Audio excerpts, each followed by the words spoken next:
હળવદ પંથકમાં તસ્કરોનો તરખાટ, 4થી વધુ જગ્યાએ ચોરીના બનાવને અંજામ અપાયો. બાબતે પ્રાપ્ત માહિતી મુજબ શિયાળો શરૂ થતાં જ હળવદ પંથકમાં તસ્કરોએ માજા મૂકી હોય તેવો ઘાટ સર્જાયો છે.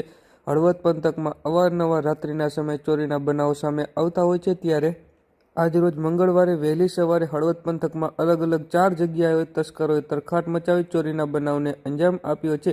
જેમાં હળવદ શહેરમાં Vishwa park, Umiya park, ward number 6, મંદિર સહિત અનેક જગ્યાએ તસ્કરીઓ ત્રાટકી રોકડ રકમ, સોના ચાંદીના દાગીના, કિંમતી ધાતુ સહિતની સરસામાનની ચોરી કરી ફરાર થઈ જતા આ મામલે બનાવની જાણ હળવદ પોલીસને થતાં હળવદ પોલીસ દ્વારા મંગળવારે સવારે 10 વાગ્યાથી તપાસનો ધમધમાટ શરૂ કરવામાં રાતના 4 વાગ્યાની 5 વાગ્યાની આસપાસ 4 સાડા 4ની આસપાસ કૂતરા ભસતા હતા.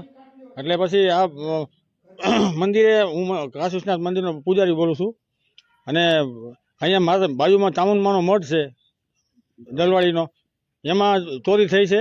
એમાં 2500 થી 3000 રૂપિયા લઈ ગયા છે. પછી અહીંયાથી કાશી વિશ્વનાથ મંદિરે આવ્યા, અહીંયા માતાજીના મઢના તાળા તોડી અને પછી પૈસા લઈ અને કાશી વિશ્વનાથ મંદિરે આવ્યા. અને હું ઘરે નહીં જોઈને 5માં 5 વર્ષથી હતી, મંદિરમાં જતો હતો બીલીપત્રને ફૂલ લઈને.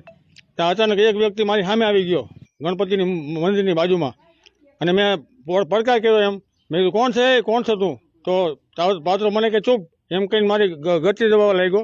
એટલે નજીક આવી ગયો, એટલે હું પાછો ઘર બાજુ ભાગ્યો અને મેં રાડી કરી નાખી. એમ મારા ભાઈને જગાડ્યો અને એને કીધું ચો રાડું પાડી. તો એને મારા ઉપર પથ્થરનો ઘા કર્યો. પથ્થરનો ઘા કરીને પછી ઉપર મારા ભાઈને ઘરની બારી ખુલી ગઈ, એટલે એ પછી પાછો ભાગ્યો. અમે બે ભાઈ લાકડી લઈને દોડ્યા એની પાછળ.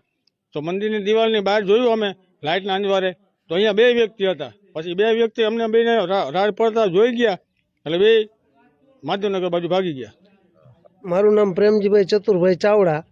એટલે અમારો મઠ છે. અહીંયા મઠમાં ચોરી થઈ 4 સાડા 4 આસપાસની, અને 2500 થી 3000 રૂપિયા લઈ ગયા છે થારીના જે હતા એ.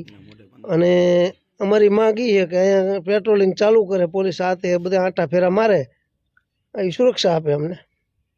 રાતે આવેલા હે વાડીએ, તો ઘરમાં સૂતા હતા અને તાળું તોડી અને આવેલા હે, અને 15000 રૂપિયા ઘર હાથ ખર્ચના વાપરવાના હતા અમારા ઘરના, એ લઈ ગયા હે. પોલીસ પેટ્રોલિંગમાં આવે છે કે કેમ? હા, ક્યારેક આવે હે. કેટલા ચોર હતા ખબર? ના, એ તો કંઈ ખબર નથી. હવે આ તો સવારે ખબર પડી.